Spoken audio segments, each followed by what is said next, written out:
All right, good evening. This is Ken at Tortoise Capital with Joe. This is Creativity 202. Check in for March 12th, 2024. What's going on there, young fella? Hey, I wish I felt as young as you just called me there, but whatever. Oh, you've been traveling a lot. Yeah, it's been good. Excellent trip and lots of exercise along the way, and hanging out with a gal who refuses to eat poorly. So I'm Mhm. stuck with good food at all times. Lots of fresh fish on this one, and a nice handful of new friends along the way. And Uh, how are you? Pretty good. I was, speaking of good eating, and I was watching a guy, a doctor, let's see what his name is. He's a geneticist, PhD from Harvard. Doctor begins with an S. I wanted to say Stilson, but it's not Stilson. Sinclair. Yeah, Dr. Sinclair. He does a lot of work on anti-aging. And he looks younger at 50 than he did at 30. He's amazing. He does intermittent fasting. Um, he gets breathless for 10 minutes on exercise 3 times a week. So no matter what you do, you got to be able to get up to the high intensity so that you can't hold a conversation easily while you're working out. You need to hold that for 10 minutes. That's the sort of the minimum threshold. And then he does one meal a day, no red meat, does fish, um, lots of fresh veggies, but he has cut out let's see, no bread, no sugar, no red meat, no alcohol. And then his supplements are resveratrol. That's the chemical in the polyphenols in red wine. Quercetin, Quercetin, and then there's another one. It just has, it's called NDN or NAD, and it's helps generate energy at the cellular level. And the dude looks, his biomarkers are better than most 20-year-olds. He's just sort of reversed the aging process. I looked amazing. I was pleased to see I was doing most of that. I Good may try. stuff. I may try his supplement. There's Amazon sells a reputable um, supplement that combines all three of those uh, supplements in a single pill once a day. That's how I may take like that. See what it's like. But yeah, everything's going good here. We're on spring break at the military college, so I'm getting a lot of writing and research done. Been working with the AI research tool and getting ready to update the book to second edition to clean up the typos and whatnot that I noticed as I was going through and doing the audio book. I was noticing a bunch of typos that somehow eluded the editor, and so I got to fix that and get the second edition going. Other than that, and then that whole the book project for the weekly discussion is just about done. I think we have one more session where we're going to present 10 sample traders that have been successful using our techniques, that are representative of the different styles of trading that we do. And then it'll be one, so that'll be this week, tomorrow night, in fact. And then next Wednesday is final questions from the people, and then that whole project is done, and I can move on to the next thing. But it's been useful getting the talking through the book 50 pages at a time with a 1-page Cornell note sheet for each one, has given me a chance to record about there's probably about 10 hours of kind of lecture material and core competency. So I think I'm going to turn that into almost an introductory foundations, if I can say it that way. Because the foundations course is getting a little bit large. And that this one gets right to the baseline beliefs that are in the book. So I'm pretty happy with it. And I guess I came across a new guy today. He's a professor from Darwin College in England. That's the graduate college for Oxford, and he gave a lecture there on the dual hemisphere theory of the brain that was absolutely spellbinding, and it really strongly resonates with the model I've been using of the 5 ways of thinking, the rational brain, which translates to the left hemisphere, which is a map of the territory, depersonalized, static, factual, literal. And then the right hemisphere is the intuitive, creative, story-making, wide angle view of the world, so that the right hemisphere looks through a window out into the world to see what's actually going on and compares that to what the left hemisphere is making on a map. So the map is detailed, we think that's the world, but it really, the right hand side of the brain is looking at the world to compare and contrast. You have this wide angle, non-focused attention on the right hand side of the brain, and the left hand side of the brain is a narrowly focused laser beam attention to detail focus. So it turns out that you need both of those.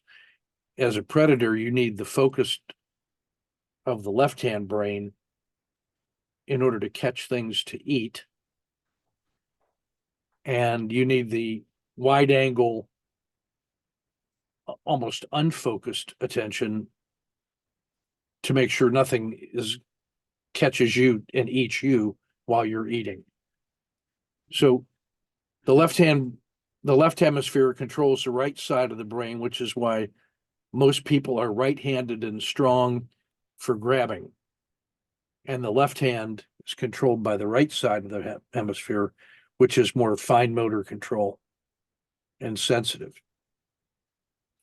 So his discussion of the impact of that and how modern technology and social media and digitization and AI are all really exploiting and expanding the left hemisphere, causing us to be more disassociated from each other and from the arts and from sense making and values. And it's locking us into two-dimensional, static, black and white views of things. We've lost subtlety and nuance. And it's just an absolutely compelling set of presentations. I end up listening to 3 different lectures and dialogues he gave today. Couldn't get enough. Ian McGilchrist is his name. I'll probably post something on Patreon, and I'm going to upload the best lecture he did, the 60th anniversary lecture at the Darby College, because I'm going to make that part of the creativity course because it is so strongly connected to storytelling. Because, I think you guys have heard me talk before about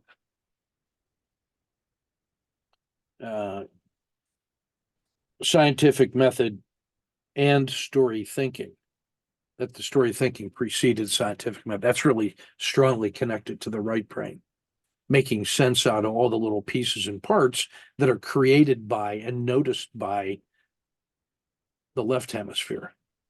So left hemisphere is getting all the pieces. The right hemisphere is weaving the story that ties it all together, and you need both of those. But the right hand side is being sort of disrespected in the modern world. and the pendulum has swung too far to the left. And digital tools aren't helping. It's sort of making it easy to offload the cognition to AI and software. So he's concerned about the impact of that in a number of different ways, and it was pretty compelling stuff. Anyway, that's what I've been doing this week. So, where are you in the course? And I hope you didn't get any work done in the course while you're floating around on your boat. I hope you had a chance to just enjoy the boat.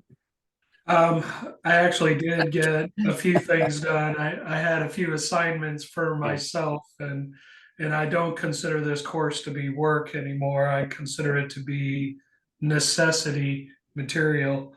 And your entire discussion there sort of fits maybe somewhere between lesson 24 and 25. Yeah. And I worked through 23, 24, 25, and part of 26 over the last 3 weeks here.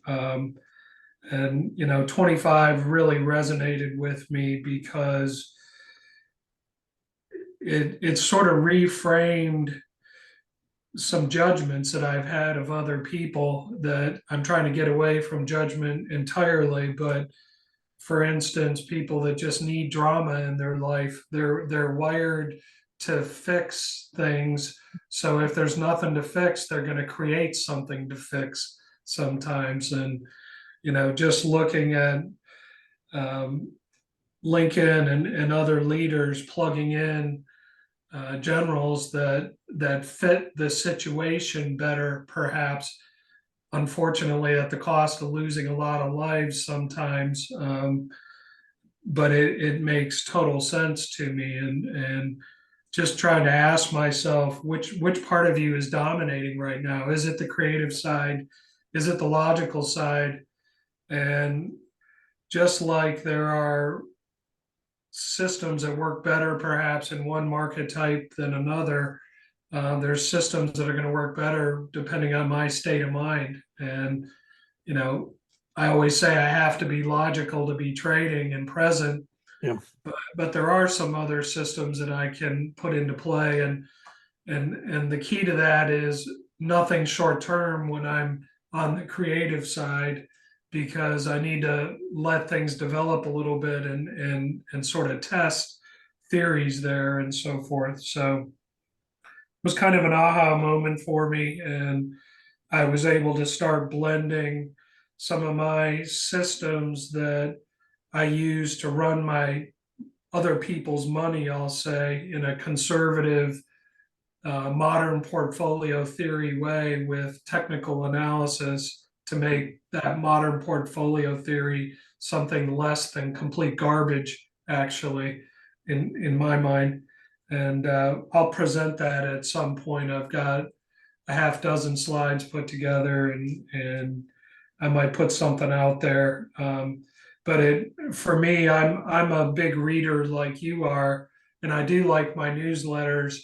But I learned early on that you don't go and buy a newsletter tip without a hell of a lot more support. And I sort of developed a system where I call it a consensus model, where I pull together names that are showing up in newsletters that have been quite accurate over time. And I test all newsletters against the dot-com bubble and the credit bubble and the COVID disaster to see how they played out before and after. And, there's a vetting process to get on the list. Then I look for names that are overlapping. And then if I find a name that everybody's interested in, that, as you say, names that are in play, then I start looking at the technical side and say, all right, well, this is a good idea, but when do we enter and on what time frame? Yeah, we talked about that at the in the small group coaching on last night. In fact, I think I'll send you the link to that. And the idea was that you have to pick some lens to evaluate and make your decisions on, But no matter what, there's always going to be some sense of regret. You know, if you look just at one, we were trying to decide, you know, based on span of control, how to think about how many symbols and how many patterns. So if your span of control was 6, you could say, hey, I'm gonna look at 1 symbol and 6 systems or 6 patterns, or 6 symbols and 1 pattern. Well, it wouldn't matter if you did 20 symbols and 20 patterns and specialize in that. There would still be, you know, there's 10,000 things to trade and 1,000,000 patterns, and there's always going to be something outside of your boundary that in retrospect will look very easy to get, and you'll beat yourself up on that. So part of that was learning how to live with the reality that that's going to happen, that you're always going to have some sense of regret because you're paying attention, because you're always looking for other things.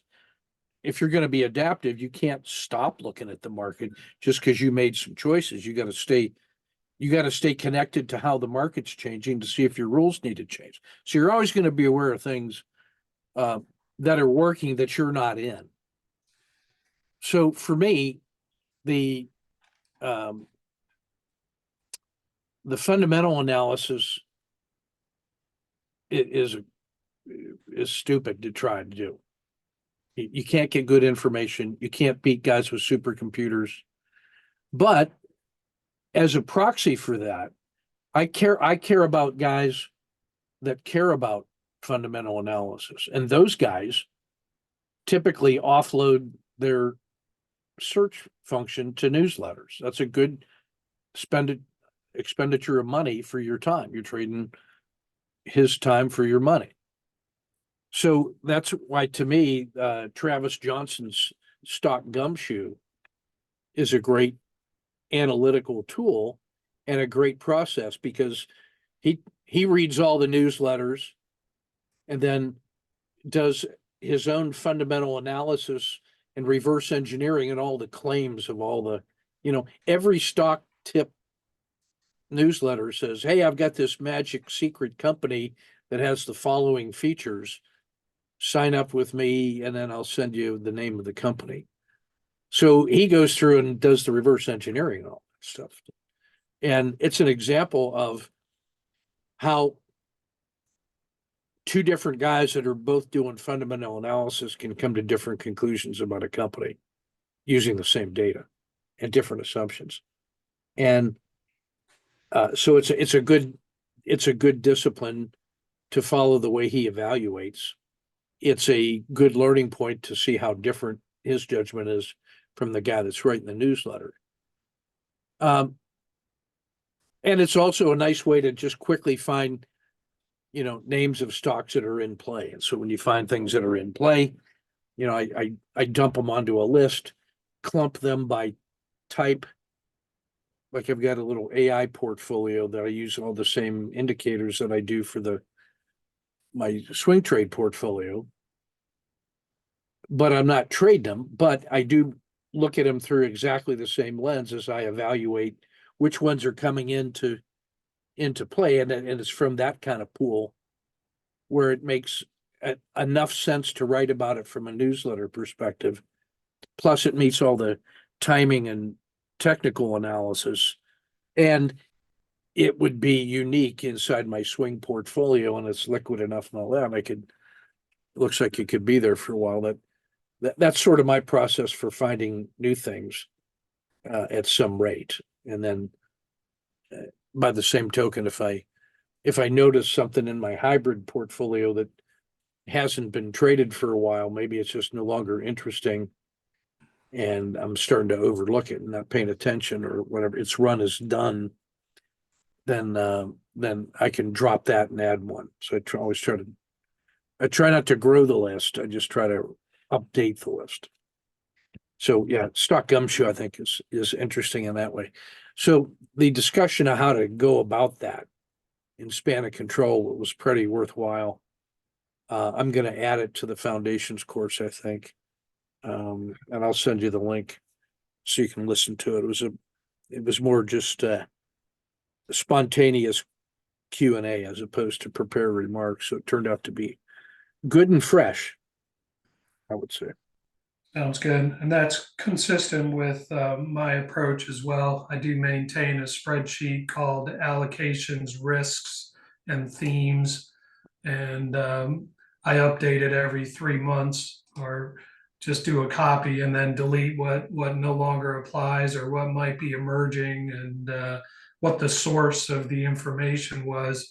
So I can look back and say, wow, crypto played out just the way they said it would. And that gives me a little indication of who to pay attention to and maybe who to drop off the list. And I used to maintain a list of short-term inputs, which were more technical newsletters, and then long-term theme inputs, which is sort of how I met Van in the first place.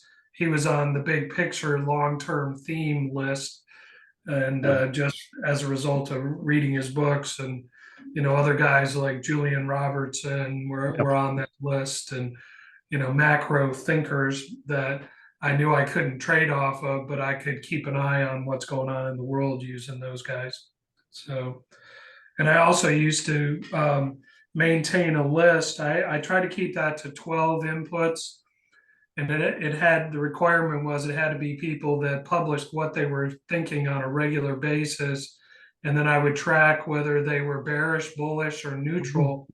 And let's say 70% of them were bullish and 30% were bearish, then I would be 70% invested in client portfolios as a starting point. And I thought that was kind of unique because I did trust everybody's input, even though I had a couple perma bears and perma bulls on the list. Yeah. They seemed to make sense to me.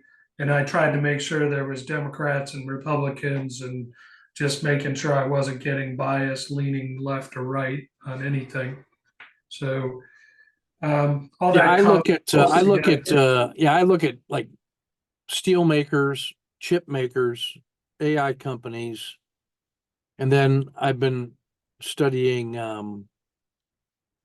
dividend payers because I've been teaching my daughters about value investing and dividend investing. So we're maintaining a portfolio of dividend payers, either real estate investment trusts, limited partnerships, and some ETFs that pay dividends, just so that they get the idea of buying assets that pay.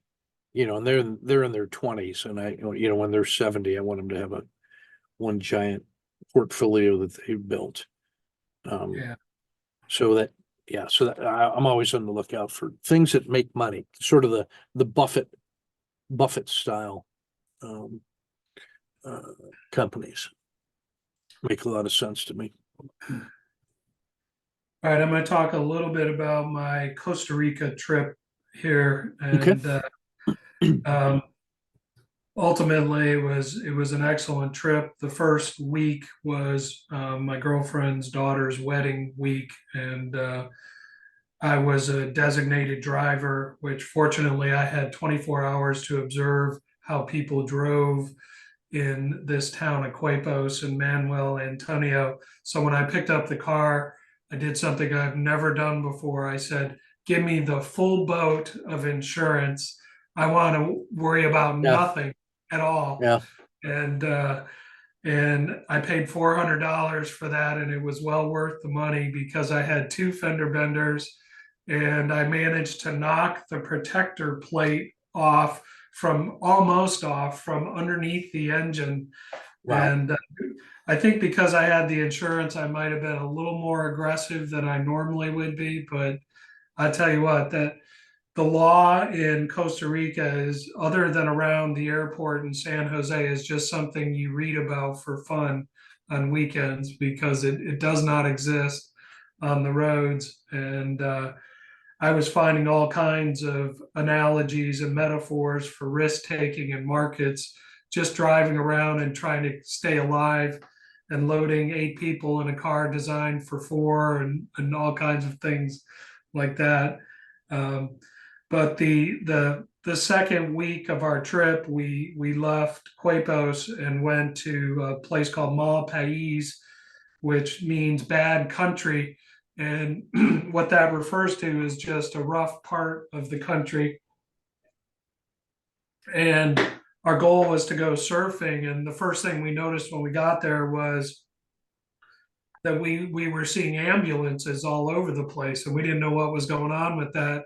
And then we went out and took a look at the waves, and I'll tell you what, it was the most dangerous place I could imagine to surf. And we did go out on our own the first day, and immediately sought guides when we got off the water, and we hired some locals.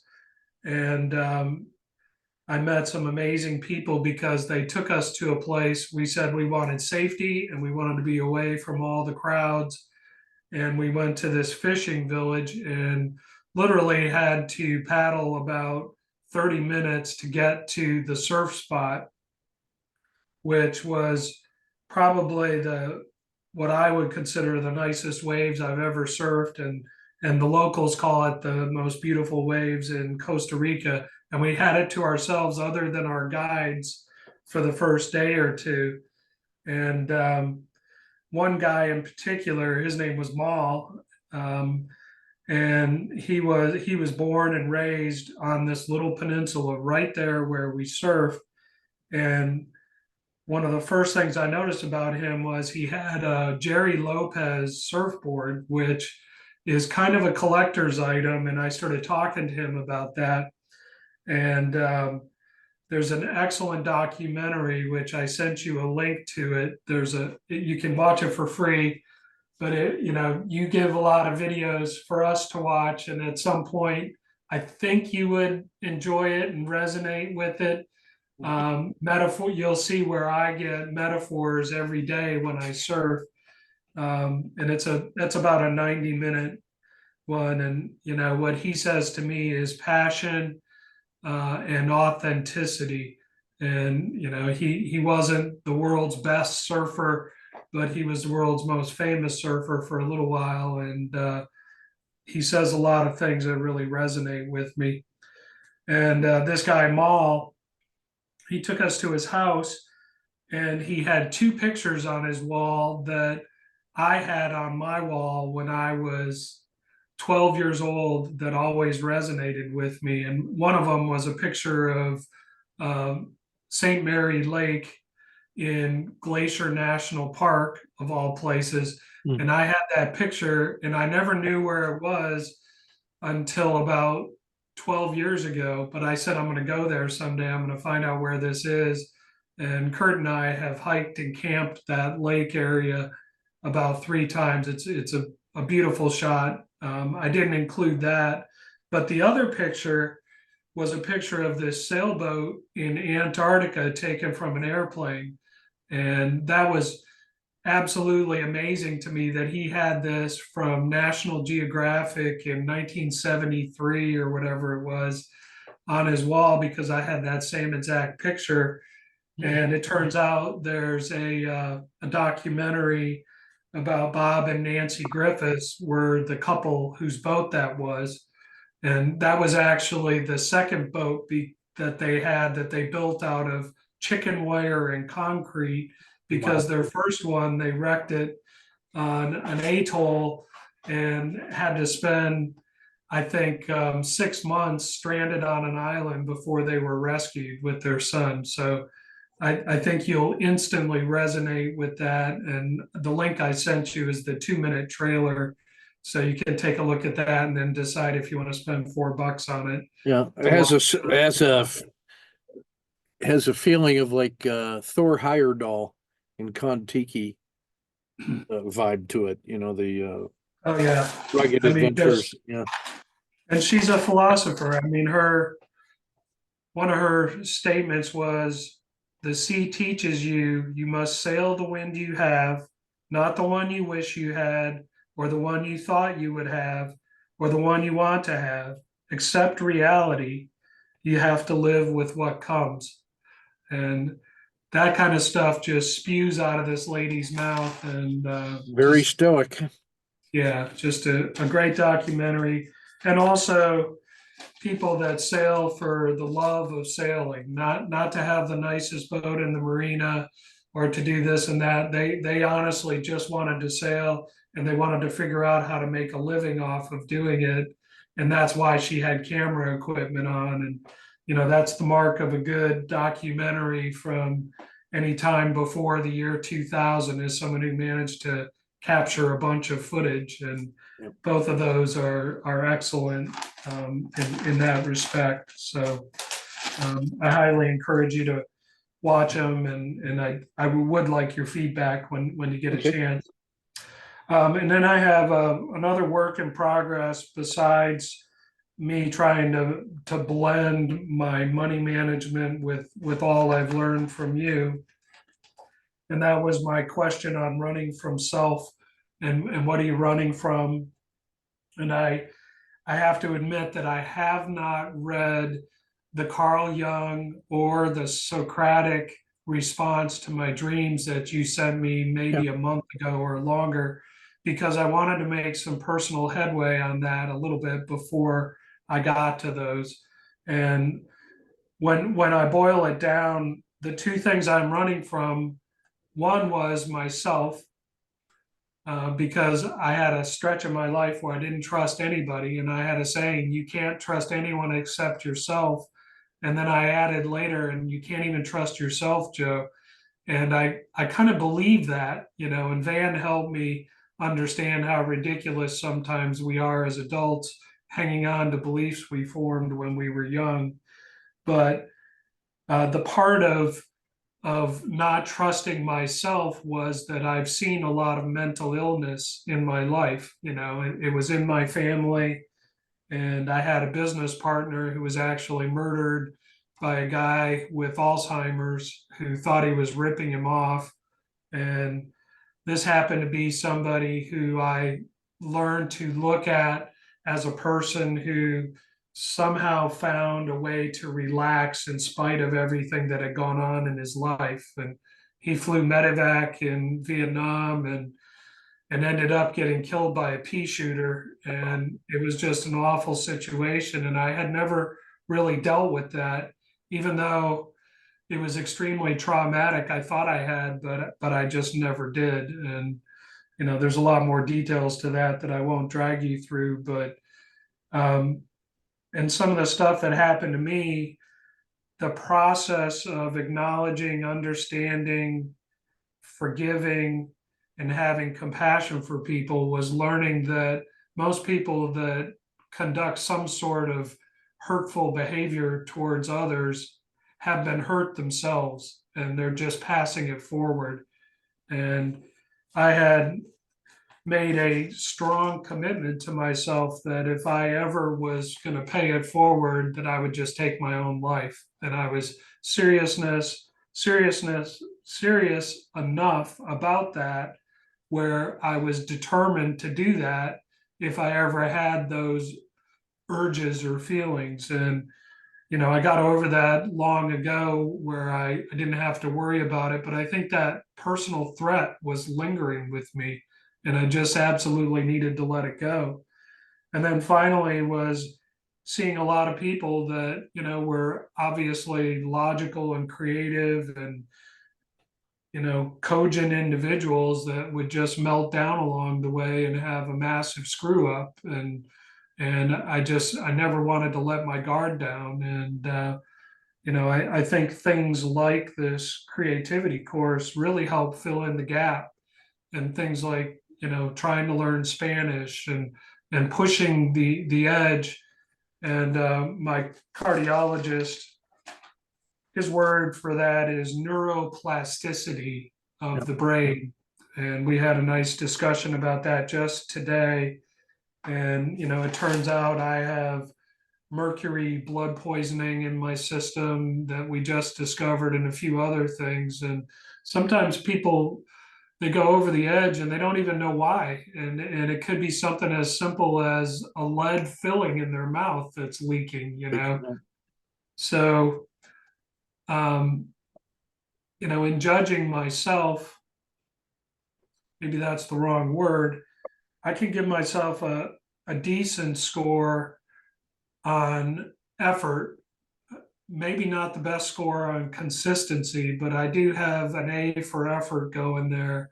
And I intend to keep that going for the entire part of my life. And it's live long, think clear, die fast, is my motto. And I hope to be one of those people who's fortunate enough to be able to make a contribution and think clear right up to the last week or even the last day. So that's a commitment for me that's come out of this course. And I thank you for putting that together the way you have. And, I intend to make the most of it here. Something I would think, I think about on the judging of self, uh, and maybe on the subject of consistency. Uh, One of the places that you get consistency is when you're only doing, the standard work and the standard processes that you've refined. I'm going to do those four things every day, just those four things, and I'm going to do them better, and I'm going to really do them well. And then as you learn to get efficient and it becomes part of who you are and your unconscious competence, then it's easier to be consistent. And then you say, now I want to grow. So now I'm going to add this new thing. And maybe I haven't figured out how to do it easily, or I haven't efficiently, I haven't set it up in a way that makes it easy to do the right thing, and maybe my consistency starts to suffer. So I can live with that. My intention is what I'm evaluating, and the commitment, and I'll learn to get better at it and improve the consistency. But what should I do? Value consistency to the point where I don't take on new opportunities for growth and stretch, and try to do more because I want to be consistent. There's a trade-off in there. So to me, the measurable is intention. Am I living intentionally according to the priorities? Because I don't get 100% environmental control. So maybe the environment changed and I can't easily do the things that I wanted to be doing because of reasons. So to me, the intention is the important one. And then being fair to the person you're judging, to yourself.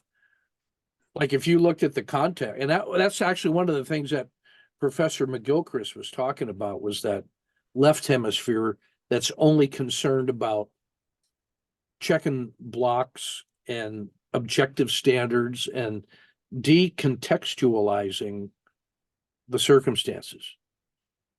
The Chinese think of that as rule by good men or rule by good law. Which one do you want? And I'm fall on the side of rule by good men. Rule by good law is disassociated from humans and ties the judge's hands. And the law can't be complex enough and sensitive enough to your situation to have it always making the right decision all the time. I need good men to apply the context with the right hemisphere, the holistic view. So I'd be careful about the self-judgment. And as we get older, what we want is compassion more than blind justice, perhaps. So be kind to the person. If it was your 12-year-old self and you were going to judge him, all you would really say is, look at what was your intention? And everything else is technique, and we can learn how to do that better. So don't beat yourself up. I would say that. On the subject of violence and protecting the world around you by committing to taking your own life if it came down to that in that dramatic situation. Look, we don't need either one of those. I don't need to give violence to others, and I don't need to give violence to myself to stop me nobly from doing violence to them. Let's look at that as heads and tails of the same coin that we're not going to spend. So they perfectly balance each other and are self-contained. It's done. Seal it in amber, put it in a lockbox, and throw that in the ocean. We don't need to open that ever again. I mean, that's done because now we know how to be able to respond by mindful awareness of self and trusted accountability with others. We'll take care of that, so it won't come to that kind of a situation. I wouldn't dwell too much on that one. Mhm. What I would say on the dream essays, what I would do is think of the moment when you kind of like open the envelope and see what those two philosopher question lists are. So you got office hours with this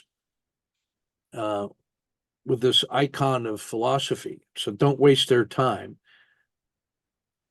but use the resource. So that means you gotta be satisfied that you've done your due diligence to think about the dream and what it means to you, so that you're grounded in a firm understanding of what you think it means and how it all fits inside the context.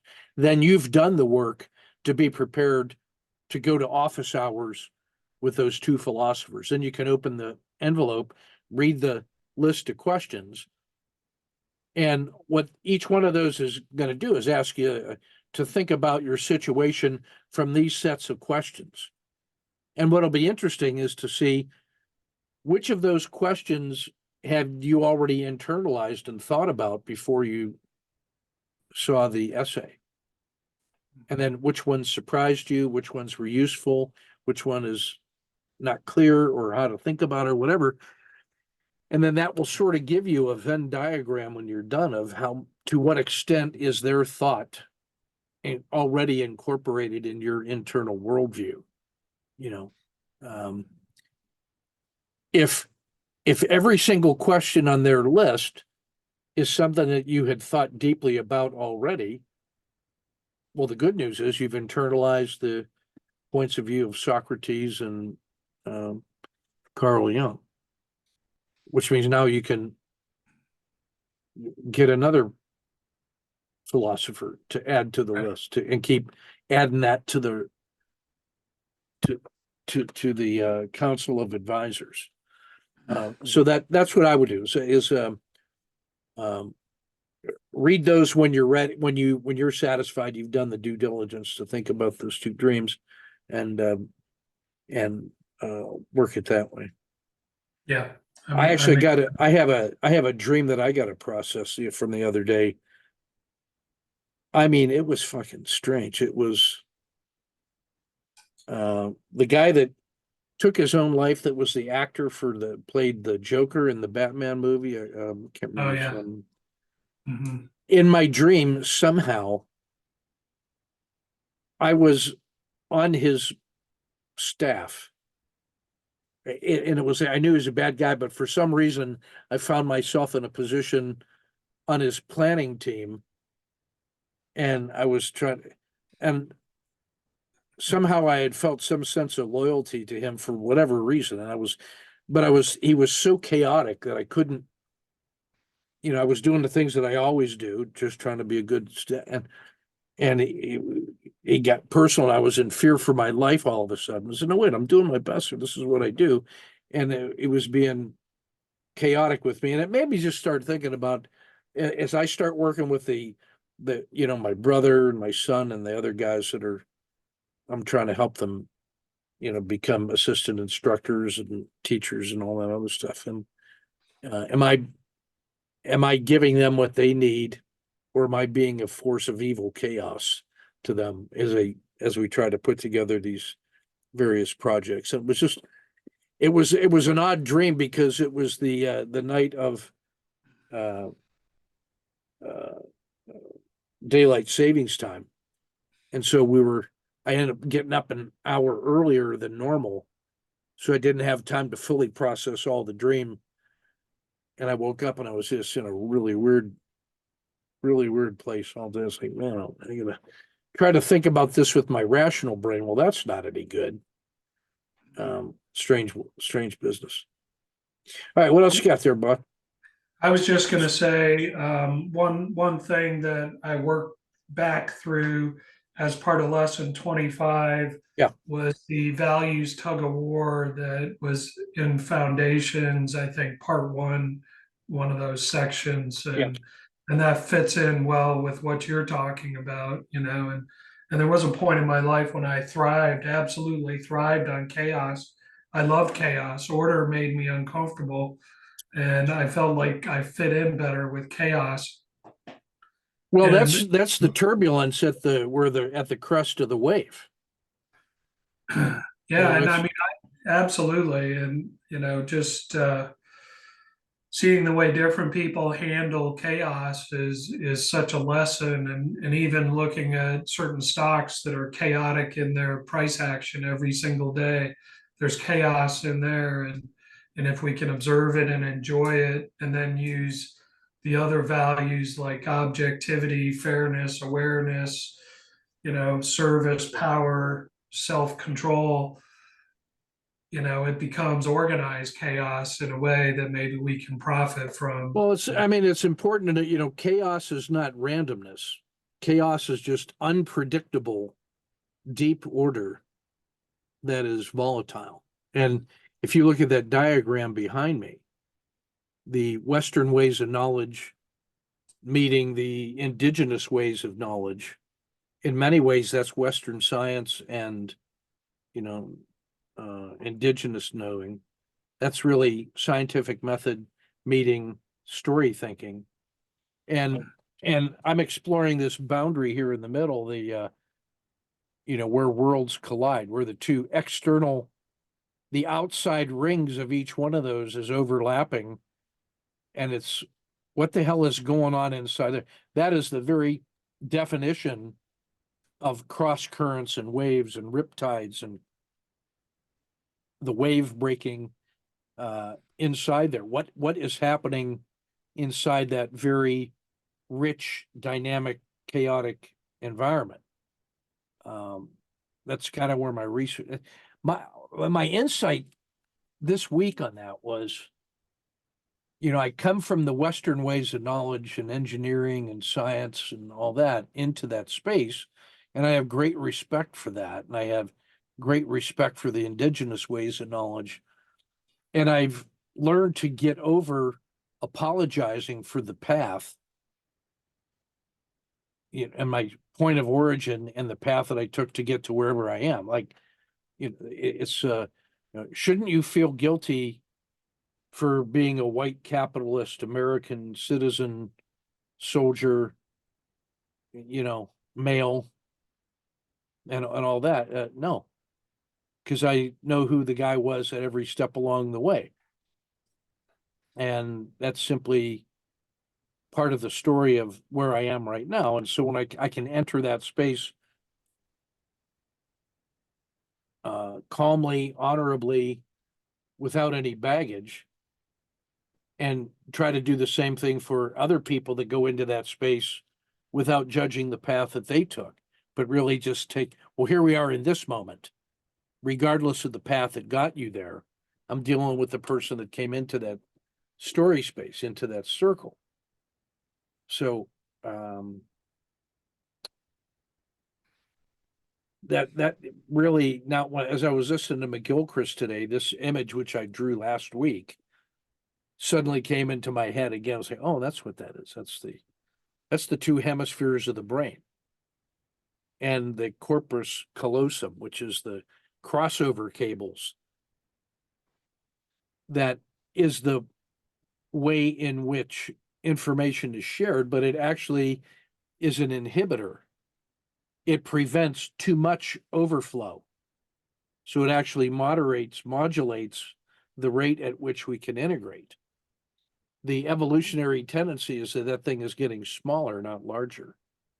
meaning that if you're out of balance in your hemispheres and you only pay attention to the one that's working the most, you get further and further away from being the fully integrated person. There's some,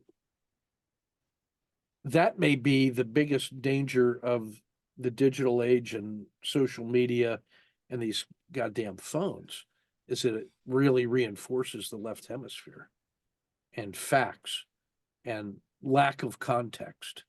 And then social groups that are echo chambers and homogenous make it harder to apprehend the other regions. So I get more thinking to do on that. Anyway. All right, what else you got? I wanted to show you a couple of pictures real quick. Let me see if I can find these here. May not work. Let me see here if this will work.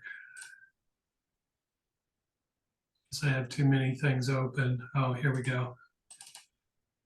So this was a restaurant right around the corner, not 100 feet from where we stayed the first week. Can you see my screen? Yep. Yep. Called Enso, Oh, okay. Yeah, Japanese there it is. food. Yep. And then I've been working on some kind of an image for my monkey mind, and I think I might go with something as plain as this, but I really like this Harambe, which is the Yeah. icon for this digital coin that represents an AI trading system. Yeah. That's the real guy. But this is my back porch where I was doing a little bit of work in Costa Rica, and I was getting visits from different kinds of monkeys each day. And this one, of course, they're all looking for food, but you can see my trading screen there. I was keeping an eye on the market, and this mom comes up looking for a banana with her baby right on her back. Yeah. No problems coming up to me whatsoever. So I was just having some fun with that and trying to draw metaphors based on these guys stopping by for visits along the way. So I don't know why I'm spending so much time picking my monkey metaphor, but I guess I'm just having fun with it. So, Well, Mike Three Bears would say you got to pay attention to the animals that show up for you. You know, yeah. you said you don't get to pick them; they pick you. You got to notice the ones. You know? I almost think a shark is maybe a better metaphor for me than a land animal, but we had a paradigm shift out in the waves with my friend Maul that I mentioned. We were out there surfing one day, and Suzanne is really afraid of sharks. For someone who's in the water as much as she is, she just needs to get over that.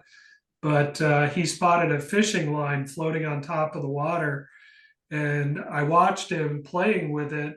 And before long, he had a shark on the surface that was longer than his surfboard. Oh, And we decided that, it broke the line. It had a metal leader on it and the line. And we decided that we needed to help this shark. Otherwise, it would get caught on the reef and, yeah, probably do whatever their version of drowning is. yeah. When he can't. I would grab the tail, and Mal actually grabbed him around his girth in the front and didn't quite get the hook out, but he was able to clip it where there was only about a foot of line there. And this shark kind of let us do it. We worked together, and it swam away peacefully. And I looked over to see what Suzanne's reaction was, and she had paddled 300 What? yards Oh my God! away. Yeah, white as a ghost. And she was doing a meditation on her surfboard. So, we haven't really talked about it since that day, but hopefully that was a paradigm shift for her. And, they really are incredible. The most well-designed creature on earth that I've seen so Yeah, far, other than the human brain.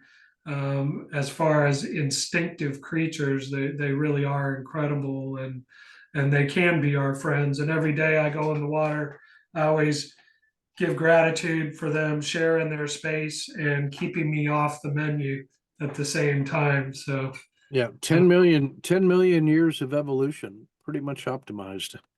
it's just amazing how efficient they are, and so there was a lot of synchronicity in that for us. And the only other synchronous thing that happened on the trip that we really noticed was the only time we turned the TV on the entire 2 weeks, we watched Disney's Little Mermaid. And I tell you, this is just amazing. But at the end of the movie, I turned off the TV, and standing in the middle of the floor is a red crab with white eyes. And we had not seen a red crab with white Right. eyes the entire time down there. And there he was sitting there looking at me. And Suzanne had gone over and taken a nap earlier when I was doing a little bit of work, and I'm guessing it crawled into her bag or something. But sure enough, and he was kind enough to let me pick him up and take him outside. And crabs are, as skittish Yeah. as cockroaches usually. But that was just amazing. And we had not seen a red crab with white eyes really ever out there. And there he was after us watching The Little Mermaid. And then the next day we caught a transfer, and sure enough, the driver's name was Sebastian, and that was Sebastian, the name of as the it crab. is. Yeah, Yeah. as you do. So that was my fun little story to wrap this one up as we hit 9 o'clock here. All right, sounds good, boss. Good to have you back and safe and recharged and Yeah, continuing thank to you for everything. And progress. I did want to say Kurt is doing well. He's taken a new job that doesn't give him much spare time, but he is trading 2 or 3 trades a day, Mhm. and he's doing well. So I have funded an account for him, and hopefully it's a pathway out of his imagined financial tightness at Yeah. this point. And he's greatly benefiting from all of the replays and things. So, Good to go. Good deal. all right, I hope. Yep. Take good care. We'll see you in a little bit. Cheers.